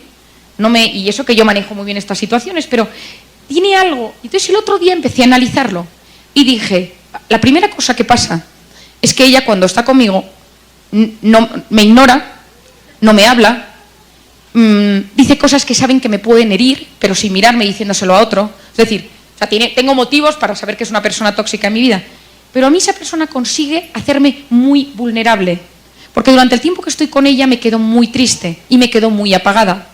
Entonces yo dije, ¿por qué hace ella esto conmigo? ¿Y por qué esto me afecta a mí? ¿Por qué lo hace conmigo? Me di cuenta que ella se sentía insegura conmigo, entonces me atacaba de manera indirecta. Y por otra parte, a mí ella, en público, me hace sentir vulnerable porque ataca mis puntos débiles. Entonces hice dos cosas. La primera fue que cuando yo la veía, yo me acercaba a ella y le decía algo muy positivo, qué mona te veo, me encanta tu chaqueta, cosas que pudieran gustarle, o sea, que hacía, bloqueaba su ataque. Y por otra parte yo me puse un impermeable psicológico. Y cuando yo estaba con ellos estaba como una especie de burbuja en la cual sus palabras resbalaban por fuera. Y funciona. Por otra parte, al igual que hablo de las personas tóxicas, tenemos que detectar quiénes son las personas vitamina, que son aquellas que con estar con ellas 10 minutos, un día que estamos tristes, preocupados, angustiados, sabemos que tienen la capacidad de devolvernos la salud, la vida y la alegría. Y tenerlas detectadas porque existen en nuestras vidas. Y hay momentos y etapas en las que estamos mal y decimos, es que llamaría a esta prima mía que me cae tan bien, pero no la quiero molestar. Perdona, pero una persona vitamina está hecha para esto, para que te ayude en los momentos que lo necesitas. El tercer consejo son los pensamientos positivos. Cuando yo os hablo del cortisol, os hablo de que la ira, el nihilismo, la desesperanza, la tristeza, cuando estas existen se segrega cortisol y disminuye el riego sanguíneo en la corteza prefrontal izquierda del cerebro, que es la zona encargada de la toma de decisiones y la planificación. Cuando uno está enfadado, tiene menos sangre en la zona donde puede tomar decisiones. Cuando uno utiliza los pensamientos positivos, los mensajes cognitivos positivos, y dice, lo voy a conseguir, esto lo soluciono, se produce un aumento del riego sanguíneo en esa zona. Es decir, solo con pensar que las cosas nos pueden salir bien, alteramos nuestro cerebro. Tanto es así que hoy se ha visto que la gente que tiene curiosidad, ilusión, optimismo, se produce una neurogénesis de neuronas, es decir, lo que toda la vida habíamos estudiado, al menos yo en medicina, que las neuronas cuando morían para siempre, se ha descubierto en los últimos años que no es cierto. Podemos regenerar neuronas. Y una de las maneras de regenerar neuronas es a través del optimismo. Porque se ha observado que la gente que se levanta por la mañana con optimismo, con ilusión, al cabo de 2-3 semanas se produce un movimiento de neuronas de diferentes zonas de la corteza cerebral hacia el hipocampo y tenemos nuevas neuronas en la zona de memoria de aprendizaje. El optimismo cambia nuestras neuronas, modifica zonas cerebrales. El cuarto consejo es la meditación. Cuando yo hablo de la meditación, cuando yo empecé a estudiar todo este tema, estuve en Londres trabajando con un investigador que había publicado muchas cosas relacionadas con mindfulness. No sé si alguno ha ido a hablar de esto. Mindfulness es una técnica muy parecida al yoga, parecida a la oración, que tiene una tradición oriental, en la cual uno presta atención a cómo se siente físicamente mientras respira, con una característica principal. 2. Una atención plena a cómo uno se siente físicamente y uno se va fijando y uno se fija dónde se van los pensamientos y los vuelve a traer. Y por otra parte, con una sensación de abandono. Es decir, yo no puedo controlarlo todo, por lo tanto me abandono. Esto viene de la cultura oriental. A todos los psiquiatras de casi todos los hospitales de España nos han formado en mindfulness y en muchas empresas, en muchos hospitales, todas las mañanas antes de empezar a trabajar hay una sesión de 10 minutos de esto. En Estados Unidos está por todas partes. Cuando yo hablé con el investigador con el que yo trabajaba, el profesor Andrea Danese, yo le pregunté, ¿la oración de los cristianos, de los católicos, sirve? Y me dijo él, sí, siempre y cuando esté el centro de esa meditación sea el abandono. A mí me resulta mucho más fácil abandonarme en Dios que abandonarme en la nada. pero en los asiáticos se abandonan en la nada y les va muy bien. En Estados Unidos se ha investigado esto hasta tal punto que hay varios investigadores que se han ido a los conventos y a los monasterios donde no existe el cáncer, el Parkinson, el Alzheimer, la hipertensión, la diabetes, en los conventos de clausura. Y han estudiado qué pasa allí. La alimentación, tampoco es que coman tan bien. Yo conozco muy bien un convento de clausura, tampoco es que coman tan bien. Tampoco es que las condiciones meteorológicas sean las mejores, porque el convento que yo conozco ni tiene calefacción y hace muchísimo frío. ¿Qué es lo que hace que las monjas y los monjes no tengan cáncer en sus monasterios? Una de las hipótesis que se está barajando es la meditación. Se ha observado que la gente que medita 10 minutos al día, que reza, que medita tranquilamente, no que está preocupada y le da vueltas a temas, no es lo mismo. Que la gente que medita 10 minutos al día aumenta el grosor de la corteza cerebral, disminuye la hipertensión, la diabetes y el riesgo de enfermedades cardiovasculares. Acabo de publicar un capítulo en un libro hecho por un investigador español muy importante, en el cual él habla de todos los factores de riesgo de las enfermedades cardiovasculares y yo hablo del anti-aging mental y cardiovascular. Y la parte del capítulo que me pidieron que escribiera era de cómo la meditación y el mindfulness podía afectar al corazón. Y los resultados son asombrosos. Hoy en día en gente con cáncer, en gente con ictus, con infartos cerebrales, se ha observado que meditar hace incluso que la gente deje de tomar medicación. Y como quinto punto, el omega 3. El cortisol es una sustancia que segrega productos inflamatorios, tromboxano, proteoglicanos, es decir, moléculas interleuquinas, moléculas inflamatorias por todo el organismo. Es un inflamador del organismo.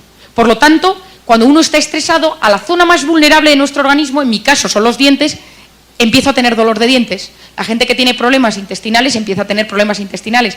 Gente que tiene debilidad muscular tiene problemas musculares. El omega 3, que sirve para muchísimas cosas, pero en el caso que hoy nos atañe, frena la proliferación de todas esas sustancias. Hace como un protector, como un antiinflamatorio. Hoy en día la Asociación Americana de Psiquiatría recomienda el omega 3 asociado a todos los tratamientos psiquiátricos. Yo, por ejemplo, en las mujeres embarazadas con depresión, bajo la medicación vía oral y añado omega 3 y se ha visto que tiene el mismo resultado para la depresión en el embarazo. Los pacientes con esquizofrenia, trastornos bipolares, adicciones, etcétera, porque tiene muchas características positivas que ayudan.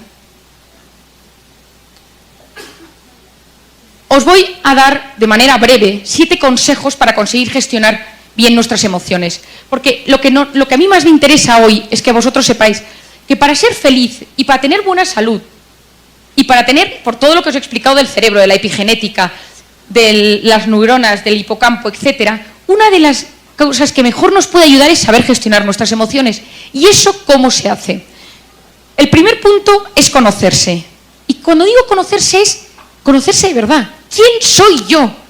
Yo veo gente en mi consulta todos los días y les digo, descríbete, y me dice, bueno, yo soy simpática, la gente me quiere, tengo amigas. Digo, no, pero profundiza. No lo sé. Yo siempre hablo de que, y muchas veces lo utilizo para que la gente se conozca mejor, y digo, háblame de ti y de cómo te ven los demás. Porque todos tenemos 3 facetas. La que mostramos a los demás, es decir, la que los demás ven. Por otra parte, lo que yo quiero mostrar a los demás y lo que en verdad soy. Lo que yo muestro a los demás es la imagen. Lo que yo creo que soy es el autoconcepto. Pero luego está la tercera faceta, que es la verdad. A mí cuando alguien me dice, es que no me conozco bien, le digo, ¿tu madre qué dice de ti? Que soy súper desordenado. ¿Eres desordenado? Yo creo que no. ¿Por qué tu madre dice que eres desordenado? Y así empiezo. ¿Por qué es importante conocerse? Porque cuando uno se conoce, uno se comprende. Cuando uno se comprende, uno se acepta. Y cuando uno se acepta, uno puede superarse. Conocernos, comprendernos, aceptarnos y superarnos. Es imposible superarse si uno no se conoce. El segundo punto clave, importante, y más hoy en un perfil de mujeres, con los hombres esto lo hablo de otro tema, cuidado con el exceso de autocrítica y exigencia. Huir del perfeccionismo excesivo. La gente excesivamente perfeccionista son los eternos insatisfechos. Nunca está suficientemente bien hecho esto, la comida no está en su punto, este documento que tengo que mandar no está bien, este email lo voy a volver a mirar, la ropa no está bien planchada. El perfeccionista es el eterno insatisfecho. En Harvard se ha observado que la gente, el 60-80% de la gente que está constantemente preocupada y que se exige mucho y se hace autoboicot interno, tiene muchas más migrañas, ellos lo han estudiado en la migraña, que la gente que no lo tiene. La psicoterapia es clave. Yo hago mucha psicoterapia en mi consulta porque entra para desenmascarar esta corriente devastadora. Cuidado con el autoboicot, que nuestra voz interior sirva para subirnos, para elevarnos y no para hundirnos. ¿Cuántas veces nuestra voz interior te dice, no lo vas a conseguir, no puedes, eres un desastre, esto no está bien para ti? En ese momento, ese autoboicot, se vuelve a generar toda esa hormona del cortisol de la que os hablaba antes. Tenemos que usar nuestro diálogo interno, que existe constantemente, para apoyarnos, no para hundirnos. Ese diálogo que tenemos dentro de nosotros. Tal Ben Shahar es un psicólogo israelí que imparte la asignatura más concurrida de la Universidad de Harvard, que es Cómo ser feliz. Y él habla de esto, y él dice una cosa, que es, si quieres triunfar más y ser más feliz, debes empezar por fracasar el doble. Y sobre todo, por aceptar el fracaso. No pasa nada por de vez en cuando caer. Yo admiro a la gente que ha caído y que se ha recuperado. El éxito oculta lo que la derrota enseña. Y es así. La gente exitosa no se da cuenta de nada. En cambio, los que han bajado y se han recuperado, eso sí. Por lo tanto, en esta vida no tenemos que negarnos a, de vez en cuando, poder caer. Evitar ser perfectos a todas horas porque no existe el perfecto. Y toda la gente perfeccionista está intoxicada por cortisol porque está constantemente preocupada. Y ya como sabemos de hace unos minutos, los preocupados son gente mucho más amargada. De hecho, los preocupados van siempre juntos. Los amargados van de la mano. En cambio, la gente feliz se ilusiona uno con otro. 3. Fijarnos metas y objetivos. Necesitamos saber qué queremos hacer con nuestras vidas. ¿Cuál es mi meta? ¿Cuál es mi objetivo? Yo siempre digo, echa tu mente al aire. Piensa en alto, piensa en grande, actúa en pequeño. Piensa en grande, actúa en pequeño. Cuando yo era pequeña, yo tengo un hermano que falleció y para mí fue algo muy triste. Y mis padres me lo explicaron diciéndome, Marian, tu hermano está en el cielo. Y me explicaron que el cielo existía y que había muchos cuartos y que mi hermano estaba en un cuarto con un montón de juguetes. Y yo me quedé muy tranquila porque la explicación me sirvió. Mi abuelo era un gran fan de los Beatles y me ponía los Beatles siempre. Y un día estábamos escuchando los Beatles y yo ya hablaba inglés. Me puso la primera canción, que es Imagine There's No Heaven.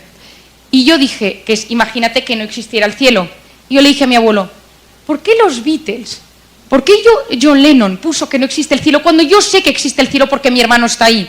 Mi abuelo, sin despeinarse, me dijo, siempre que estáis en contra de algo de los Beatles, la culpa la tiene Yoko Ono. Yo en ese momento dije, el día que vea a Yoko Ono, meta, le diré lo que pienso. Porque yo a Yoko Ono se lo voy a decir. ¿Qué pasa? Unos meses más tarde, unos años más tarde, estando el famoso día de las Naciones Unidas que les contaba, estaba yo allí y de repente me llama la directora y me dice, oye Marian, ¿dónde estás? Y le digo, en la puerta de las Naciones Unidas. Y me dice, está llegando Yoko Ono. Dice, ¿te importa atenderla tú y llevarla a la sala? No, por supuesto que la llevo yo.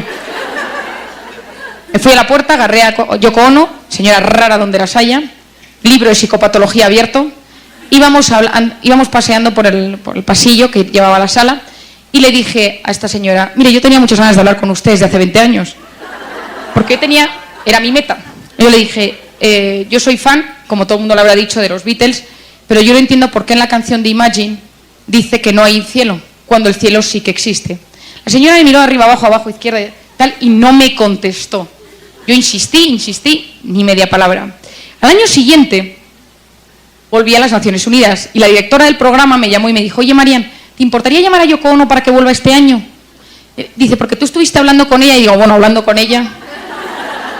Me dio el teléfono y la llamé. Y cuando la había llamado, le dije a la secretaria, mía, mi nombre es Marian Rojas, el año pasado estuve con Yoko Ono, querríamos volver a invitarla al evento. Y me dijo, déjeme un momento.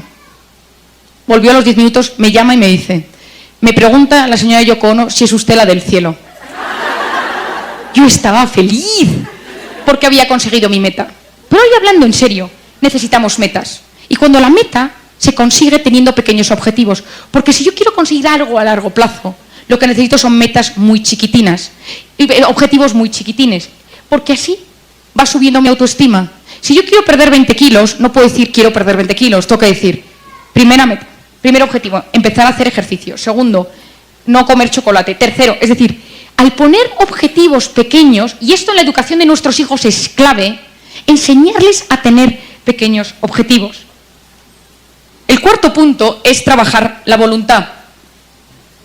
La foto, por supuesto, por si nadie se lo creía. El cuarto punto es trabajar la voluntad.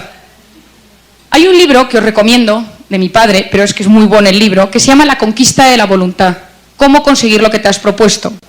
Mi padre, en su libro de La conquista de la voluntad, que lo sacó hace 20 años, ya vendió varios millones de ejemplares, explica que una persona con voluntad llega más lejos que una persona inteligente. Y explica cómo el orden, la constancia, en la cabeza, en las acciones, en el plan, puede cambiar nuestra vida. Hace unos meses, el investigador de la Universidad de Columbia, Walter Mischel, ha sacado un libro que se llama El test de la golosina, The Marshmallow Test, en el cual él hizo un experimento hace 30 años, puso a unos niños con un plato, con un marshmallow, con una gominola, y les dijo, si puedes esperar 10 minutos a tomártelo, te doy 2. Hubo niños que se lo tomaron y otros que no. Y lo siguió durante 30, 40 años. Y observó que de esos niños, los que habían aguantado con 4 años a la segunda gominola, tenían vidas más plenas, menos problemas, menos enfermedades, más dinero, mejor situación socioeconómica. Es decir, la voluntad es clave para conseguir lo que uno se ha propuesto. Trabajar la capacidad de posponer la recompensa. El quinto punto es la asertividad. ¿Qué es la asertividad? Es el punto intermedio entre pasividad y agresividad. Es decir, di sí cuando quieras decir sí, di no cuando quieras decir no. ¿Cuántas veces nos pasa, yo creo que a las mujeres incluso mucho más, que vas a un sitio pero no querías ir, pero te da pena decir que no querías ir, o te pones algo porque sabes de ropa que sabes que a tu madre le gusta, pero no te sientes bien, pero por ella te lo pones, o te compras algo que... Eso genera gran cantidad de cortisol, porque estamos actuando en contra de lo que somos y estamos constantemente haciendo lo que los demás quieren que hagamos nosotros sin ser así. Yo siempre cuento una anécdota. Cuando yo salía por la noche con mis amigas, a mí no me gustaba, yo era de las que cuando la noche ya 2 de la mañana, 3, 2, 1:30, 4, y ya veía que para mí ya se había acabado, decía, me voy. Y todo el mundo me decía, ¿ya? Y yo, es que me quiero ir ya, no te vayas. Entonces muchas veces me quedaba, porque mis amigas querían que me quedase a las 4 de la mañana con ellas 1 hora más, sin hacer nada, porque esas, por la noche, nada, no hay nada que hacer. Hasta que una mañana me levanté y dije, se acabó, porque yo notaba que al día siguiente me levantaba enfadada conmigo misma, porque no había tenido la asertividad de decir las cosas. Entonces yo decía, es que estoy cansada. Es decir, que digamos las cosas con nuestros maridos, con nuestros hijos, cuando las cosas nos sientan mal, que seamos capaces de decir sí cuando queremos decir sí, y no, siempre, por supuesto, políticamente correcto y con educación. Pero es fundamental. Yo siempre lo explico de una manera muy sencilla. Si yo tomo a alguien y le digo, ¿qué chaqueta tan fea llevas?, esta persona reacciona de 3 maneras. La primera es que me diga, fea tú, es decir, ella se pone un muro y me ataca. La segunda es que ella se quede con la idea en la cabeza y empiece, ¿no le ha gustado mi chaqueta? ¿Por qué? Pues es bonita. Y se va a su casa y dice, con la ilusión con la que yo me había puesto la chaqueta, tal, y empieza a darle vueltas y a darle vueltas y a darle vueltas. Y la tercera opción es que esta persona diga, no me ha gustado lo que me ha dicho, que se vaya y que cuando vuelva, al cabo de un rato me diga, ¿por qué no te gusta mi chaqueta? Y le digo, no, es que a mí el verde no me sienta bien, a ti te queda muy bien, pero a mí no me sienta bien. Entonces, nosotros, si nos quedamos todo dentro, es como que nos tragamos clavos y hay que sacarlos. Más vale sacar un clavo y que haga daño a tener clavos dentro. No, a mí nada me afecta, todo me lo quedo para adentro. Esa persona que te está diciendo eso, migrañas, colon irritable, fibromialgia, dolores o ya incluso cáncer. Cuidado, aprender a gestionar nuestras emociones es aprender, gracias a la asertividad, a expresar cómo nos sentimos. El sexto punto es la inteligencia emocional, que es la clave. ¿Qué es la inteligencia emocional? La inteligencia emocional es la capacidad de entender nuestras emociones, la capacidad de ponernos en el lugar del otro, la capacidad de empatizar. Lo contrario son los alexitímicos. A, partícula negativa, lexos, lenguaje, timia, emociones, la incapacidad para expresar las emociones. Y muchos de vuestros maridos lo tienen, porque es muy común entre los hombres. Es decir, los hombres, ¿qué tal estás? Bien, bien. ¿Te pasa algo? No, no. En cambio, nosotras tenemos muchísima más inteligencia emocional. Entendemos a nuestros hijos, entendemos cómo se sienten, entendemos qué quieren. Yo estuve estudiando mucho tiempo. Cuando yo di a luz, tengo un bebé de 10, 11 meses, y cuando di a luz mi mente cambió completamente, aparte de que no me acordaba de nada, dije, ¿qué ha pasado con mi cerebro? Me lo han transmutado. Y empecé a estudiar y a investigar qué había pasado con mi cerebro. Descubrí muchas cosas, pero la más importante que quiero transmitiros hoy, para que vosotras también entendáis como madres cómo sois, es que durante el embarazo hay células del bebé que se quedan implantadas en el cuerpo de la madre y en el cerebro de la madre. Esa es una de las razones por las cuales nosotras sabemos cómo están nuestros hijos. Cuando nosotros decimos, a Pepito le pasa algo, y marido dice, yo le veo igual que siempre, y tú dices, no, le pasa algo. Y efectivamente, vas a Pepito y a Pepito le pasa algo. Y tu marido dice, ¿cómo lo sabes? ¿Lo sabes? Nosotras tenemos una inteligencia emocional mucho mayor. La inteligencia emocional hoy en día es clave para gestionar las emociones. Quien no sabe entender sus emociones y ponerse en el lugar del otro, sufre. Y no es una persona feliz. Y acabará teniendo algún síntoma. Y el quinto último punto es educar en el optimismo. Porque mi mensaje de hoy es que se puede aprender a ser feliz. Y yo, de hecho, y lo digo hoy aquí, hoy voy a proponer en el IPADE una asignatura que sea Aprende a ser feliz. Porque se ha demostrado que la felicidad se aprende. Hoy, en 45 minutos, yo os he dado unas pautas básicas sobre cómo se transforma nuestro cerebro por ser feliz. No olvidemos que cualquier situación puede verse en clave de problema o en clave de solución. No, la felicidad no es lo que nos pasa, sino cómo interpretamos lo que nos pasa. Podemos educar nuestra mirada. Saber mirar es saber amar. Y si uno mira amablemente las circunstancias, uno quiere más. Y querer siempre es bueno para el corazón. Última idea, la ilusión cambia nuestro cerebro, la alegría cambia nuestro cerebro. Se elevan hormonas positivas, la dopamina y la serotonina. Conseguimos que estructuras cerebrales se amplíen. La zona de resolución de problemas recibe más riego sanguíneo. Nuestra epigenética cambia si somos optimistas. Tenemos mejores genes. Quiero terminar, porque se me echa el tiempo encima, con una cita de un pensador oriental que me parece muy interesante. El que conoce lo exterior es erudito. Quien se conoce a sí mismo es sabio. Quien conquista a los demás es poderoso. Quien se conquista a sí mismo es invencible. Muchas gracias.